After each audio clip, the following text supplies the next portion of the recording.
Good evening, all. That is the Dada, so you know it's not some weird person. Hello.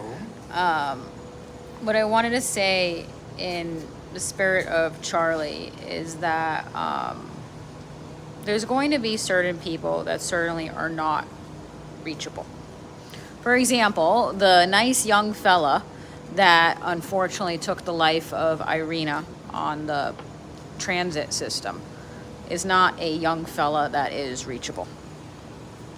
There are people, though, that I believe are reachable, and that's what Charlie would have wanted. He always opened the opportunity for people to converse with him and talk to them, and for some of them, also I did not feel they were reachable. But there were others that he spoke to that you would see the interactions and you would say to yourself, like, I think he actually, got to that person. Maybe they'll actually at some point, reflect on what they learned. And I don't want you to give up on people. Again, that doesn't mean you allow dangerous, toxic people into your life. Certain people are not going to be reachable, and I do believe if you engage with those, they could either harm you or, certainly at the very least provide a very toxic environment for you where you can't be the best version of you.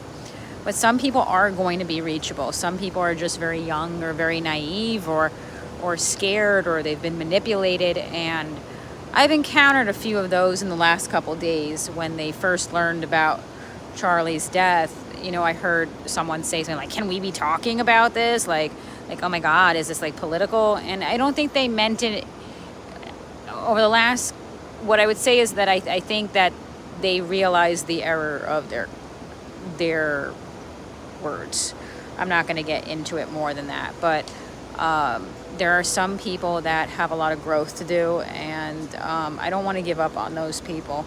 Yes, the ones that are hateful and dangerous, toxic people, obviously those are not people that I believe are reachable. But I want to have faith that Charlie would want us to keep talking, because he always said when we stop talking is when problems happen. There are still young people out there, and that's what I meant in some of my content, especially when the election was happening, that there are still people that are reachable, and I don't want to give up on them, because that's how some people feel. They feel that life has given up on them. That's how they got to the point of where they are. Charlie would not want that. We have to keep fighting for Charlie.